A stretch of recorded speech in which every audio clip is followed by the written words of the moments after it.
이번 주 가장 뜨겁게 주도한 업종과 테마를 뽑아 냉정하고 철저하게 분석해서 다음 주 시장을 이끌 주도주 꼽아보는 박우신의 주간 승부주. 안녕하세요, 박정원입니다. 이번 주 가장 뜨거웠던 하나의 테마를 선정해서 투자의 길을 알려주시는 박우신 파트너와 함께 분석해보고 다음 주에 승부를 낼 유망주까지 뽑아보겠습니다.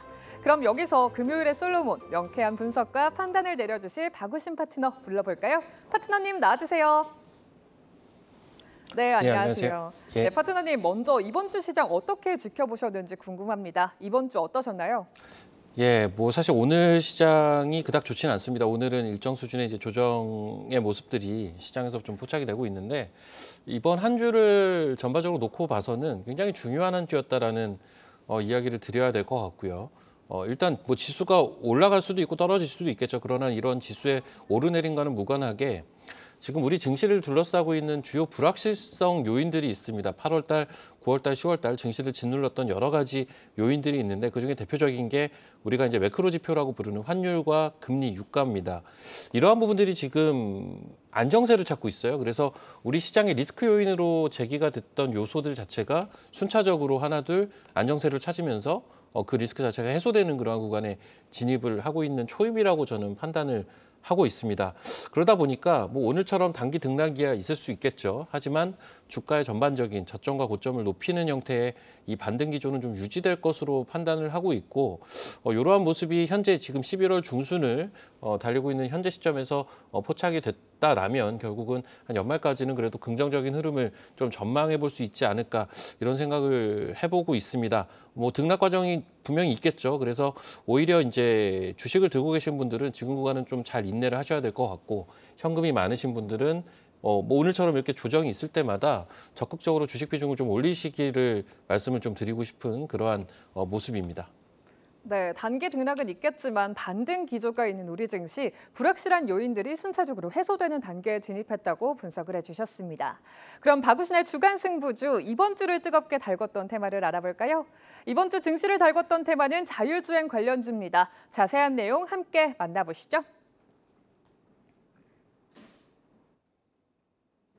정부와 기업 차원에서 내놓은 소식들이 주가에 훈풍을 불어넣고 있습니다. 먼저 이번 주 어떤 이슈들이 있었는지 함께 체크해 보시죠. 우선 정부가 자율주행차와 이동형 로봇 서비스의 고도화를 위해서 이번 달부터 영상 데이터 원본 활용을 허용하기로 했습니다. 규제 샌드박스 실증 특례를 운영할 방침인데요. AI 학습에 대한 저작권 문제를 해결할 가이드라인도 연내 마련을 하기로 했고요. 또 AI 허브를 기존 공공에서 민간 주도 플랫폼으로 확대를 하고 기업들이 데이터를 자유롭게 주고받을 수 있도록 지원할 예정입니다. 그리고 로봇의 자율주행과 관련된 소식도 전해졌죠. 이제 길을 가다가 음식이나 물건을 배달하는 로봇을 종종 만나볼 전망입니다. 오늘부터 지능형 로봇 개발 및 보급 촉진법이 시행되는데요. 그동안 이 로봇은 보도나 공원에서 통행을 할 수가 없었는데 이 법이 바뀌면서 보험에 가입한 로봇은 보행자 지위가 부여가 되고요. 도보 통행이 가능해집니다. 실외 로봇을 활용할 배달과 순찰 등 신사업이 허용되면서 이 로봇이 혼자 잘 다니게 해주는 자율주행 기술에 대한 관심도 더 확장되고 있습니다. 한편 기업 모멘텀들도 확인을 해보겠습니다. 경찰청은 어제 도로교통공단 그리고 현대차, 기아와 함께 데이터 융복합 기반의 교통안정 증진을 위한 업무 협약을 맺었습니다. 이 자율주행차 신호 안전 속도와 이 정확도를 높이는 기술로 차량은 더 안전하게 주행을 할 수가 있고요. 운전자는 신호 잔여 시간을 확인을 하고 더 빠른 경로 안내 등의 서비스를 이용할 수 있을 전망입니다. 또 2주 전에는 테슬라의 자율주행 보조 기능 오토파일럿 관련 사망사고로 제기된 첫 민사소송에서 테슬라가 승소했다는 소식도 전해졌죠. 차량 제조 결함이 인정되지 않으면서 관련주들이 전반적으로 양봉을 그려내기도 했는데요.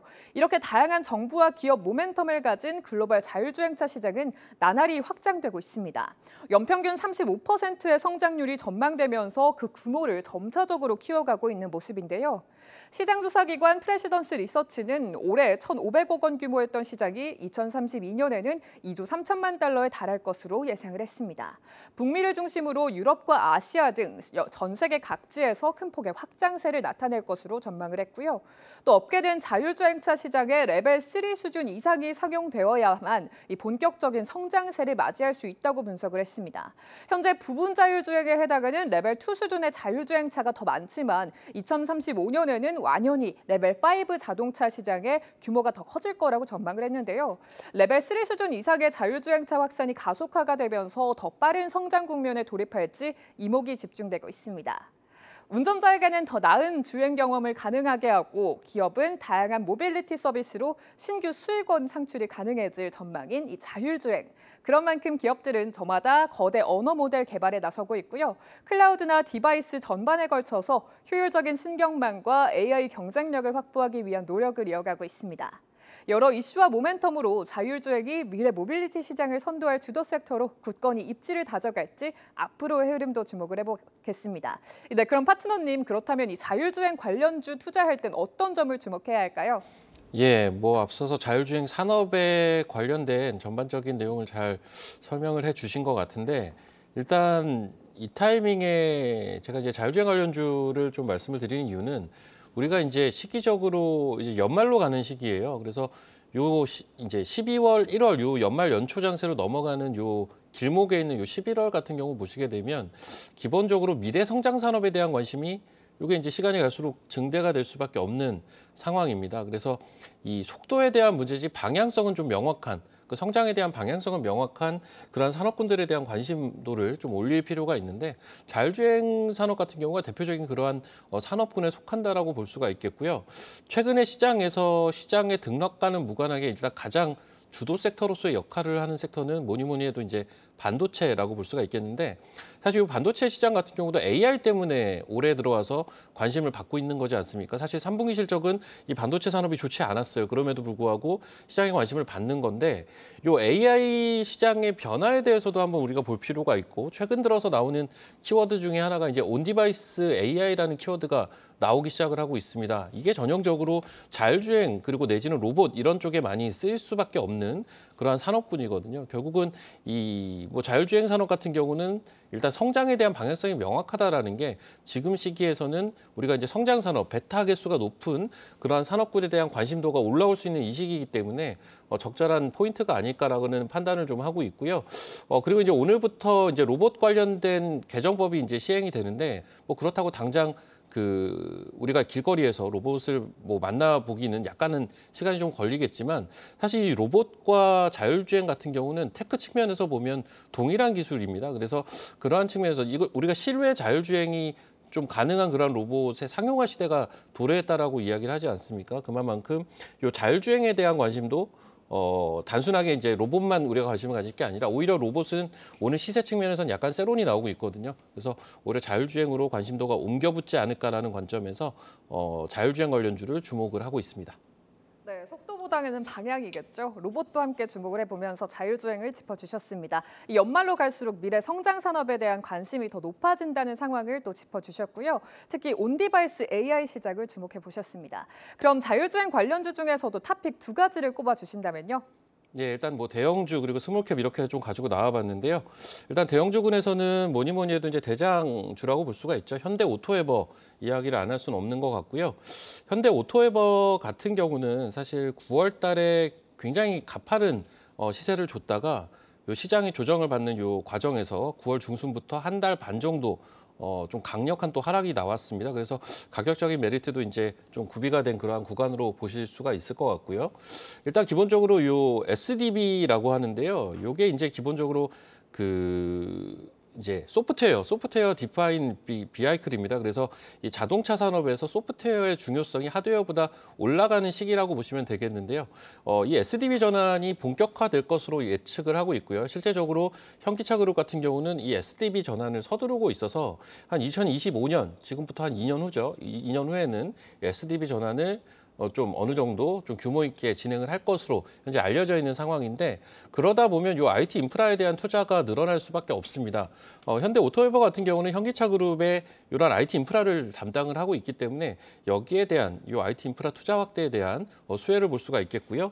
게다가 이제 기본적으로 이 회사는 이게 차량용 소프트웨어를 주로 매출로 다루고 있다 보니까 이 차량용 소프트웨어 수요 증가에도 이 회사는 수혜를 볼 수 있는 포인트를 가지고 있다. 뭐 이렇게 볼 수가 있을 것 같습니다. 구체적으로는 이 회사는 이제 모빌진 어댑티브라는 소프트웨어 제품을 보유를 하고 있는데 이 모빌진 어댑티브가 기본적으로 이 현기차에서 생산하는 그런 완성차에 적용이 확대가 될 것으로 현재 내다보고 있는 상황인 만큼 향후의 그러한 성장 스토리에 대해서 우리가 주목을 해볼 필요가 있을 것 같고요. 가격적으로도 좀 많이 내려와 있기 때문에 좀 부담은 없는 것 같습니다. 목표가는 한 19만 원 선 보고요. 손절가 13만 원 선 일단 이렇게 보도록 하겠고요. 두 번째 종목은 이노 시뮬레이션이라고 다소 생소할 수 있는 종목인데요. 이 이노 시뮬레이션이라는 기업은 상장한 지는 그렇게 오래되지는 않았습니다. 제가 지난주에 아마 메타버스 관련돼서 메타버스 하드웨어 쪽을 말씀을 드리면서 코세스, 뉴프렉스 이 기업들을 좀 말씀을 드렸을 텐데 사실 메타버스도 이 연말에 딱 관심을 받기 좋은 섹터라고 보고 한 주간 움직임이 꽤 괜찮았거든요.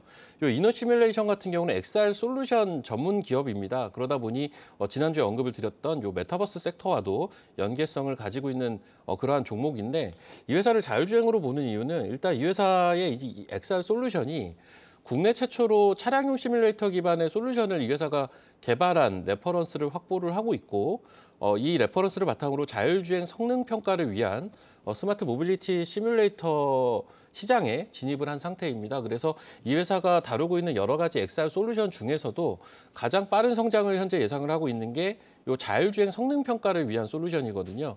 즉 자율주행 시장이 커지게 될 때 이 솔루션의 수요 자체가 늘어나면서 자연스럽게 동반 성장할 수 있는 구도를 가지고 있는 사업, 이러한 사업을 전개하고 있는 기업이다. 이렇게 보시면 되겠습니다.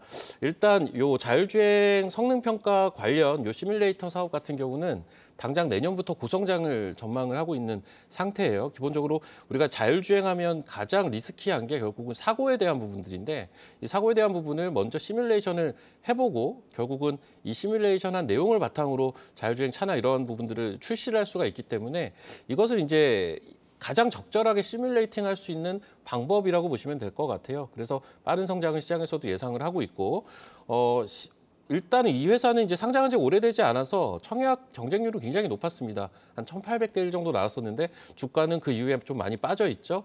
저점에 대한 메리트가 있는 구간으로 판단을 하고요. 일단 목표가 17,000원 보도록 하겠습니다. 손절가는 12,000원 보고 대응을 해보도록 하겠습니다. 네, 현대 오토에버와 이노 시뮬레이션 두 종목이 유망하다고 보셨는데요.